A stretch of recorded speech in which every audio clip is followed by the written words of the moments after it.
Halo, assalamualaikum warahmatullahi wabarakatuh. Oke, berkat Tuhan mengalir atas hidup kita semua. Semoga semua makhluk hidup bahagia. Bagaimana kabarnya hari ini? Saya ucapkan banyak-banyak terima kasih buat teman-teman yang selalu hadir, setia mendukung saya, selalu ada bersama saya. Saya ucapkan banyak-banyak terima kasih dan nggak ngerti lagi saya mau ngomong apa. Pokoknya ya terima kasih aja atas dukungan kalian.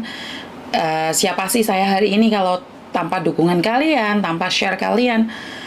Subscriber saya juga tidaklah sebanyak orang lain, tapi saya sudah bersyukur sekali sudah mencapai 90 lebih, 90.000 lebih. Ini adalah pencapaian sangat bagus sekali bagi saya pribadi, karena saya memiliki beberapa badan intelijen, yaitu khususnya badan intelijen netizen 62. Jadi saya ucapkan banyak-banyak terima kasih. Oke, membahas tentang job cowok ya. Sekarang ngecas no ngecas no handfree nih.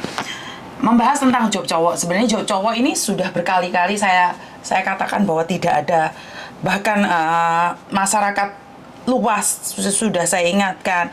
Kenapa sih terjadinya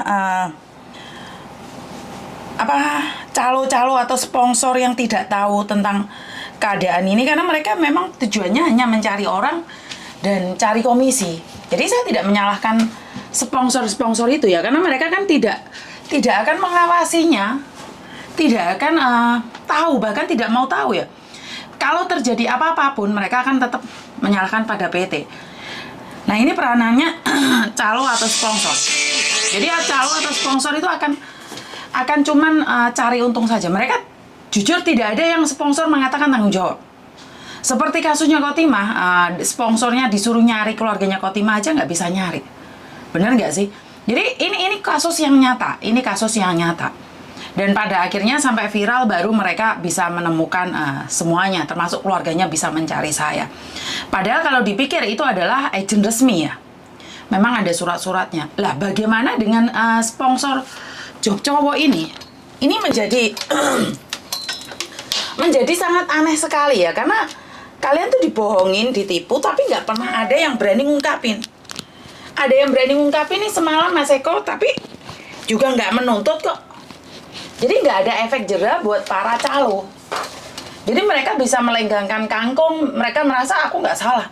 Tuh nyatanya mereka nggak nuntut. Saya nggak tahu siapa Ibu Siti itu, Eko seperti apa. Tapi kalau memang benar, kenapa enggak? Kenapa kita nggak berbicara, nggak speak up gitu loh? Jadi kalau memang Bu Siti tidak tahu, kan kita bisa belajar bareng nih. Kan di sini saya tidak menyalahkan. Dan banyak sekali kayaknya ada yang aneh di balik pembicaraan saya dengan Uya Kuya, dengan Eko, dengan Mas Anton, dengan Rendra ya. Saya tidak tahu apakah kalian menyadari atau enggak. Tapi saya pribadi sebagai seorang mantan agent, mantan staff agent, itu ada sesuatu yang saya endus. Saya curigai ada sesuatu yang saya tidak tahu siapa dan bagaimana. Sepertinya ada sesuatu yang disembunyikan oleh Mas Eko, atau yang disembunyikan oleh Mbak Siti, atau saya sendiri yang GR. Atau saya sendiri yang GR. Kalau dibalik semua itu, piye ya? Dibalik semua itu, maksud saya adalah secara orang awam nih, saya merasa ada sesuatu nih. Kenapa Eko tidak berani membukanya dan bahkan mengatakan damai gitu loh? Bukan di damainya ya, atau memang pikiran saya yang jelek aja? Jadi saya minta maaf ya.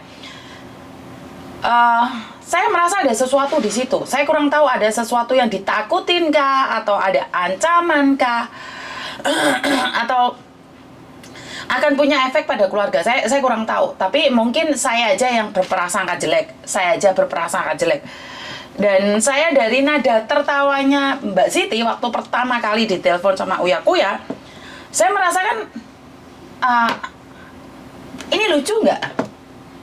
Ini bener lucu nggak gitu loh. Maksudnya dari nada tertawanya Mbak Siti waktu interview sama Uya Kuya waktu ditelepon itu seperti nadanya bercanda gitu loh.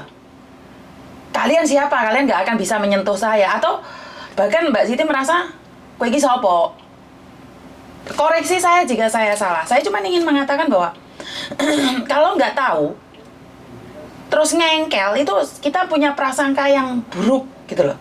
Tapi saya tetap berpositif thinking bahwa Mbak Siti tidak melakukan apapun kesalahan. Jadi bukan saya ingin menguliti ya, di sini jangan sampai terjadi salah sangka, salah duga, praduga, terus saya mengatakan bahwa Mbak Siti itu nggak benar, nggak, saya tidak mengatakan itu. Cuman dari cara bicara semalam, apa yang terjadi semalam, saya merasakan ada yang aneh. Apakah benar di luar sana terjadi job cowok guyonan? Seperti isu kemarin, beberapa minggu yang kemarin yang mengatakan bahwa seorang cowok di Hongkong sini sedang mabuk, sedang buat konten, habis itu ternyata guyonan. Ya maklum kan, pemikiran saya bukan orang cerdas. Jadi kadang-kadang saya berpikir, ini yang meresahkan, masa iya sih? Benar nggak sih? Jadi job cowok di Hongkong itu sangat-sangat sensitif sekali. Sangat-sangat sensitif sekali bagi saya pribadi ya. Tapi kalau buat orang lain guyonan, sekali lagi saya tidak berani mengatakan apa-apa karena porsi kita beda, otak kita beda. Kalau saya ini otaknya serba serius sih Mbak. Karena saya sudah menyaksikan terlalu banyak orang terdampar karena kasus job cowok di Hongkong. Seperti kasusnya Gatot Kaca yang terbang tanggal 8 Mei kemarin. Itu sangat mengenaskan bagi saya pribadi. Tapi yang dibohongin aja nggak heboh. Kenapa saya yang heboh? Dan saya sekarang kadang-kadang give up juga ya.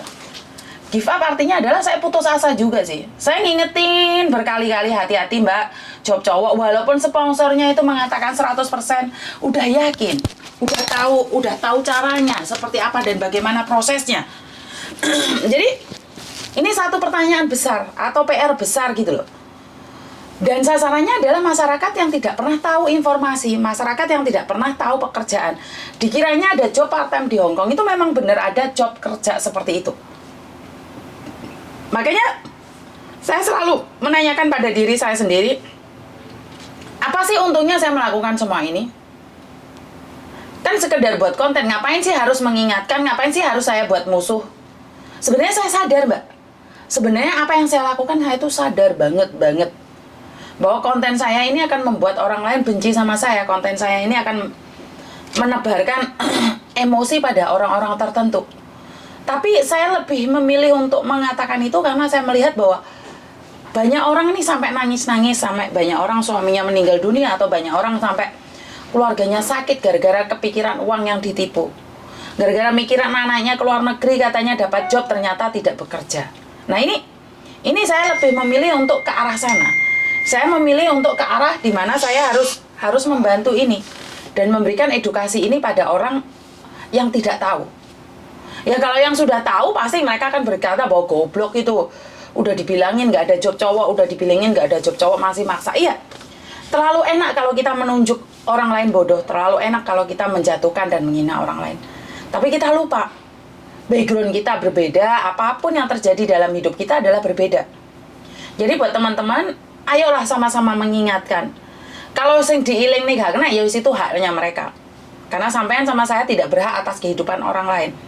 Kita hanya berhak atas kehidupan kita sendiri. Kita tidak boleh mengontrol kehidupan orang lain seperti apa yang kita inginkan. Jadi saya pribadi, saya cuma bisa mengingatkan bagi Anda yang ingin dapat job cowok, selidiki dulu, cari dulu. Kalau ada job cowok, Mbak, kalau ada job cowok, adik saya tidak akan mungkin di Korea. Itu aja deh, pakai logika. Secara langsung dan tidak langsung pakai logika. Kalau ada job cowok di Hongkong, adik saya itu tidak mungkin di Korea. Saya akan suruh dia di Hongkong. Kenapa? Karena di Hongkong ini sangat sulit sekali. Là mày lấy chỗ xong tùy chuyên chỗ à? Tùy chuyên chỗ.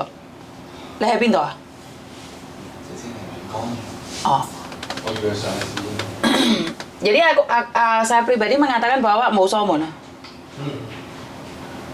Jadi saya pribadi mengatakan bahwa berhati-hati di dalam setiap tindakan, berhati-hati di dalam setiap kata-kata. Jadi saya tidak ingin mengatakan bahwa ini salah atau ini benar. Ya, bisa difahami sampai di sini ya, Mbak ya. Jadi saya tidak ingin, saya pribadi tidak ingin bermasalah dengan siapapun. Karena itu, jika kalian masih memaksakan tentang job cowok, ya monggo silahkan. Saya tidak akan memaksakan diri saya untuk mengingatkan kalian semua. Karena itu adalah hidup, adalah pilihan. Jadi buat teman-teman di luar sana,